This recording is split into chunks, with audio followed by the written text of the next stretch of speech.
Yes, welcome back dear friends. अपन लोग कहाँ पे है? नेशनल इनकम के अंदर। ठीक है, देखो कल अपन लोगों ने इंपॉर्टेंट डेफिनेशंस देखी थी नेशनल इनकम की। एक तो एनआईसी कमिटी वाली, उसके बाद में प्रोफेसर एसी पिगो वाली, और उसके बाद में प्रोफेसर एडविन फिशर वाली। ये तीन डेफिनेशंस अपन लोगों ने देखी थी। देखो सभी डेफिनेशंस का क्रक्स यही है कि नेशनल इनकम मतलब कि इंडिया की इनकम, मतलब कि एक कंट्री की इनकम, मैक्रो लेवल का कंसेप्ट है। एक व्यक्ति की इनकम के बारे में बात नहीं हो रही। It is the income of all the people those who are living in the domestic boundaries of India. मतलब इंडिया के डोमेस्टिक बाउंड्री के अंदर रहने वाले सभी लोगों की इनकम का एडिशन, इंडिया के डोमेस्टिक बाउंड्री के अंदर रहने वाले लोगों की इनकम का एडिशन, इसको क्या बोलते हैं अपन लोग? National income. इसको दूसरे तरीके से बताने का क्या है कि it is the volume of goods and services, volume of goods and services produced within the domestic boundaries of the country. Volume of goods and services मतलब quantity of goods and services, quantity of commodities and services that are produced and that are sold within the domestic boundaries of the country. देखो volume of goods and services turned out during the given period counted without duplication. Bread को अगर आप गिन रहे हो, bread को अगर आप गिन रहे हो गुड्स के अंदर, तो रवे को, मैदे को, पैकिंग को, स्टिकर को, प्लास्टिक को, ये सब बातों को गिनने की जरूरत नहीं है। ठीक है, तो quantity of goods and services that have been turned out during the given period counted without duplication.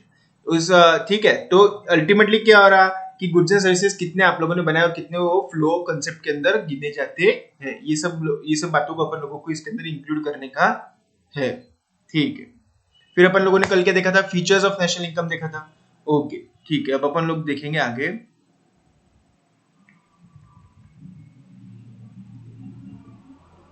ये सर्कुलर फ्लो ऑफ इनकम ये अपन आगे लेंगे। इसके अंदर थोड़ा अपन लोग क्या करते हैं, अभी आगे बढ़ते। ठीक है,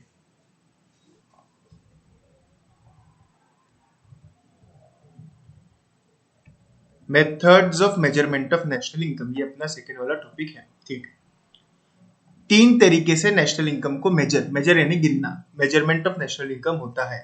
एक आउटपुट मेथड, इनकम मेथड, या फिर एक्सपेंडिचर मेथड। ठीक है, पहली वाली मेथड देख रहे हैं अपन लोग, आउटपुट वाली मेथड। ऑफ कोर्स आउटपुट मतलब, आउटपुट का सिंपल मीनिंग है फिनिश गुड्स।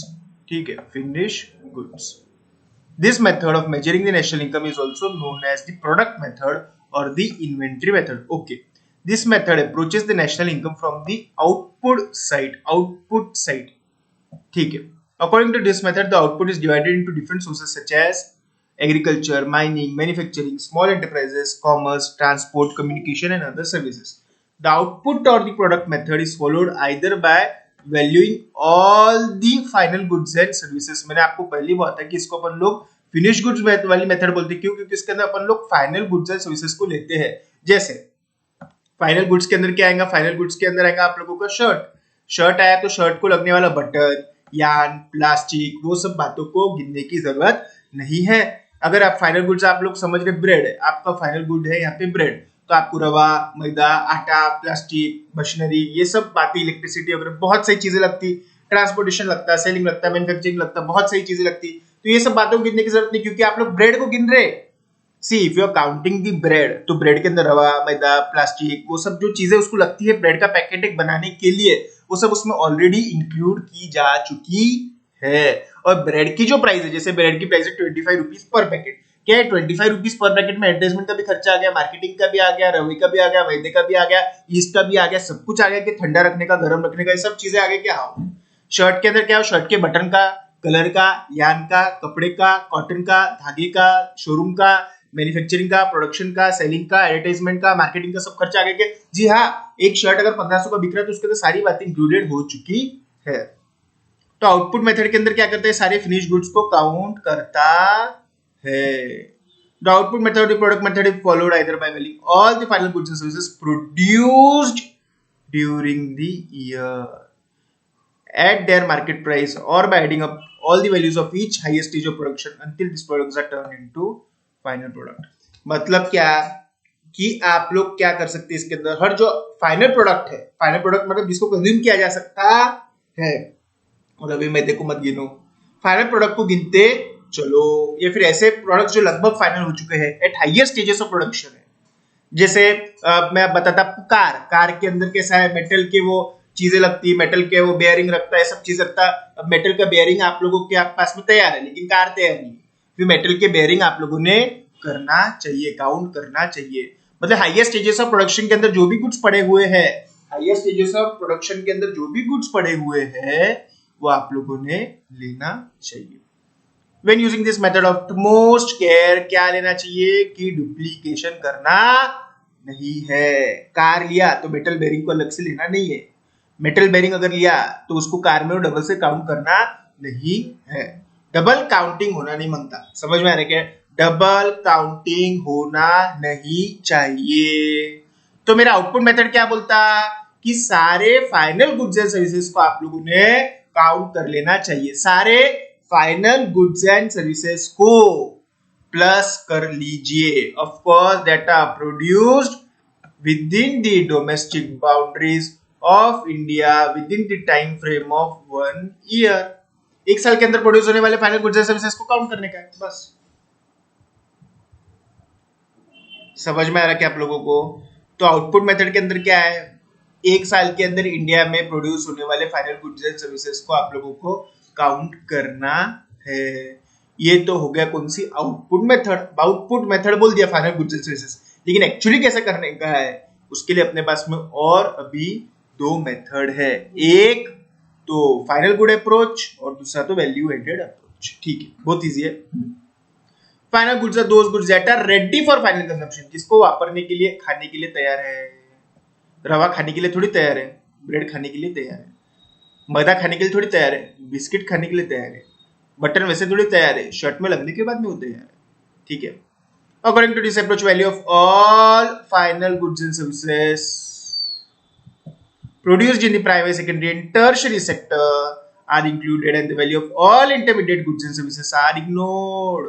जैसे कि अगेन वही बात हो रही है कि अगर आप शर्ट को इंक्लूड कर रहे हैं तो कॉटन, यान और क्लॉथ की वैल्यू को इंक्लूड करना नहीं करना है, सिर्फ शर्ट के वैल्यू को करने का है। जैसे शर्ट अगर 500 का है, ये 500 का शर्ट बनने के लिए कॉटन लगा, यान लगा, क्लॉथ लगा, ऐसा अलग अलग स्टेजेस के ऊपर बन। जैसे कैसा रहता, कॉटन से बनता, कॉटन यानी कपास जो उगता है, एग्रीकल्चर जो कम्युनिटी है, मतलब एग्रीकल्चर जो कपास जिसको अपन बोलते हैं झाड़ पे जो लगता है, वो कपास है 150 रुपए का। कपास से बनता धागा, वो हो जाता फिर 250 का। 250 यान से बनता फिर क्लॉथ शर्टिंग का जो क्लॉथ होता है वो क्लॉथ यानी विदाउट सिए हुआ, विदाउट कुछ पैक किया हुआ, वो बन जाता है 400 का। ठीक है, तो अगर आप शर्ट को इंक्लूड कर रहे हैं तो 400 का क्लॉथ मत इंक्लूड करना। अगर आप शर्ट को इंक्लूड कर रहे हैं तो यान मत इंक्लूड करना 250 का। शर्ट को इंक्लूड कर रहे हैं तो कॉटन मत इंक्लूड करना। इंटरमीडिएट लेवल के गुड्स को इंक्लूड करना नहीं है। For example, the price of bread includes the cost of wheat, making of flour. Wheat and flour are both intermediate goods. जैसे ब्रेड बनाने के लिए आटा लगता, आटे के लिए लगता कच्चा वाला गेहूं। गेहूं कहाँ से बनता, वो झाड़ पे जो लगता है वो गेहूं बोल रहे हैं। गेहूं भी मत लो, आटा भी लेना नहीं है। The values are paid up during the process of production, मतलब क्या है कि ब्रेड की वैल्यू के अंदर उनका वैल्यू ऑलरेडी है, उनका दायित्व उनको ऑलरेडी चले गए हुआ है। In the final product the bread, that is the bread, the value of intermediate goods are already included. Bread के एक पैकेट अगर 25 का है तो उसके अंदर गेहूं, आटा, सब चीजों का प्राइस इंक्लूडेड है। Separate accounting of values of intermediate goods along with the accounting for final value of goods would mean double counting। Bread ले लिया तो आटा, रवा, मैदा क्यों मत लो, सिर्फ फाइनल गुड्स को काउंट करो। देश के अंदर जितने फाइनल गुड्स होंगे उनका addition is equal to your national income. Produced बोला हुआ है, हाँ मैं बार बार बोल रहा हूँ, सेल नहीं बोले हुआ है। ये मेथड के अंदर बोले हुआ है कितना आपने बनाया, सेल की बात नहीं है, प्रोड्यूस्ड की बात है। समझ में आ रहा ना?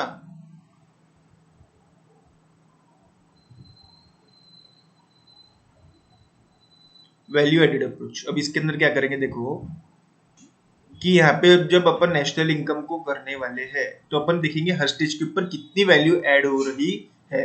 जैसे यहाँ पे कितनी वैल्यू ऐड हुई, 150, फिर 150 से 250 जाने में कितनी वैल्यू हुई, 100, फिर 250 से 400 जाने में कितनी वैल्यू हुई, 150, फिर 400 से 500 जाने में कितनी वैल्यू हुई, 100। तो इधर एक आप 500 इंक्लूड करो, ये हो गई आप लोगों की मेथड 1, या फिर ऐसे अलग अलग ऐड करो, ये हो गई आप लोगों की मेथड टू, हर स्टेज के ऊपर कितना वैल्यू ऐड हो रहा है ये अपन लोग देख रहे हैं। क्या बोल रहा मैं, हर स्टेज के ऊपर कितना वैल्यू ऐड हो रहा ये अपन लोग देख रहे हैं। एक तो देखो मेथड 1 के अंदर क्या बोला, फाइनल गुड अप्रोच के अंदर डायरेक्ट 500 ले लो। मेथड 2 क्या बोलता है, हर स्टेज के ऊपर at each stage of production के ऊपर जितनी वैल्यू ऐड हो रही उसको अलग अलग काउंट करो। जैसे 0 से 150, 150 ऐड हुआ, फिर 150 से 250, 100, फिर 250 से 400, 150 और फिर 100। ठीक है, तो दोनों भी मेथड है। Precaution to avoid double counting only the value of final goods and services must be taken into account. वही बार बार बोल रहे कि डबल काउंटिंग को अवॉइड करो। Goods used for self consumption by the farmer should be estimated by guesswork. Inputted value of goods produced for self consumption is included in the national income। मतलब जैसे हमारे यहाँ पे ना खेत है, वो गेहूं हम उसमें से निकालते हैं, हम गेहूं बेचते भी और हम गेहूं खुद भी खाते हैं। हमने कितने गेहूं खाए, हमने कितने गेहूं खुद के सेल्फ के कंजम्पशन के लिए रखे हुए बाजू में, कितने खाली है वो भी हमको इंक्लूड करने का है, क्योंकि वो भी तो देश की कमाई है। अगर हम खुद खा रहे, हम खुद बना के खुद ही ले ले रहे है ना, थोड़े से गेहूं, ठीक है, हमने 100 बनाए उसमें से 10 हम खुद ले लेते।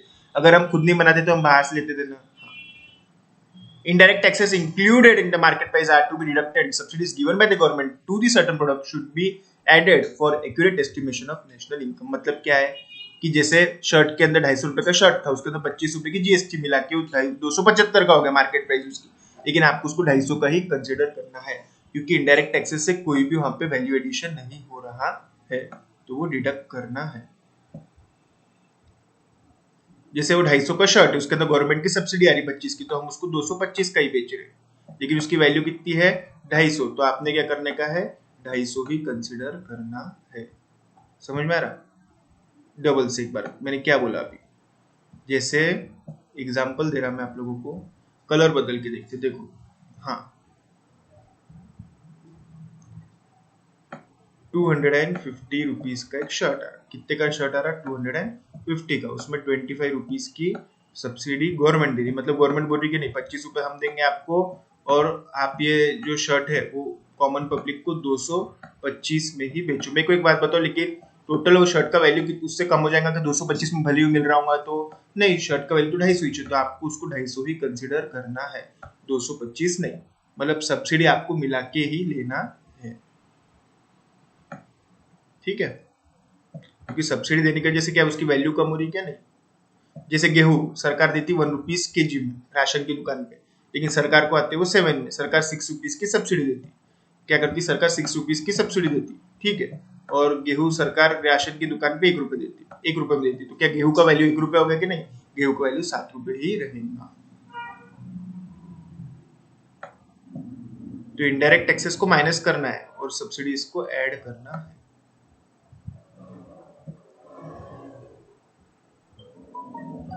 Value while valuing output changes in the price level between different years must be taken into account। जैसे पिछले साल 300 था तो 300 लोग, इस बार 250 था तो 250 लोग, ठीक है। Value of export should be added और इंपोर्ट मस्ट बी डिडक्टेड। ये तो फीचर्स ऑफ नेशनल इनकम में था, एक्सपोर्ट अपन जो बाहर बेच के कमा रहे वो मिलाना है, और जो बाहर वालों को दे रहे वो कम करना है। Depreciation of capital asset should be deducted, important point, capital assets का डेप्रिसिएशन आप लोगों को लेना नहीं है, कैपिटल एसेट्स का डेप्रिसिएशन आपको लोगों को लेना नहीं है, क्योंकि जब कैपिटल एसेट बने थे तो उनकी वैल्यू ऑलरेडी इंक्लूडेड है, अब उनका डेप्रिसिएशन अब आपको लेना नहीं है। ये फीचर्स ऑफ नेशनल इनकम में भी था। Sale and purchase of second hand goods should be ignored, क्योंकि एक बार अपन ने जैसे हमारे पास में कार ली, तो हमने जब कार ली, जब वो कार फाइनल वैल्यू में आ गई होगी जो भी कंपनी ने बनाई होगी, अब वो कार हम दूसरे को बेच रहे, तो क्या डबल से उसके अंदर कुछ वैल्यू एडिशन हो रहा गया, नहीं, सेकंड हैंड गुड्स को भी लेना नहीं। ठीक है, ये पॉइंट्स बहुत इंपॉर्टेंट है, ध्यान से और आप लोगों ने पढ़ना चाहिए। सेकंड हैंड गुड्स को लेना नहीं है, क्योंकि फर्स्ट जब ओरिजिनली वो बने थे फैक्ट्री में, जब उनको ऑलरेडी ले चुके हैं, डेप्रिसिएशन लेना नहीं है, क्योंकि एक बार जब एसेट ले लिया तो सब उसकी पूरी की पूरी वैल्यू ले ली, अब डेप्रिसिएशन का खर्चा अलग से मानना नहीं है। एक्सपोर्ट को मिलाने का है, इंपोर्ट को घटाने का है, सब्सिडी को मिलाने का है, इनडायरेक्ट टैक्सेस को घटाने का है। Widely used in underdeveloped countries, however, it is less reliable because of margin of error. In India, this method is applied to agriculture, mining, manufacturing, including handicraft, but is not applied for transport, commerce and communication sector in India, क्योंकि ये बहुत मुश्किल हो जाता है सब चीजों को लगाने के लिए। ठीक है, ओके, अपना ये वाला मेथड हो गया, कल अपन देखेंगे दूसरा।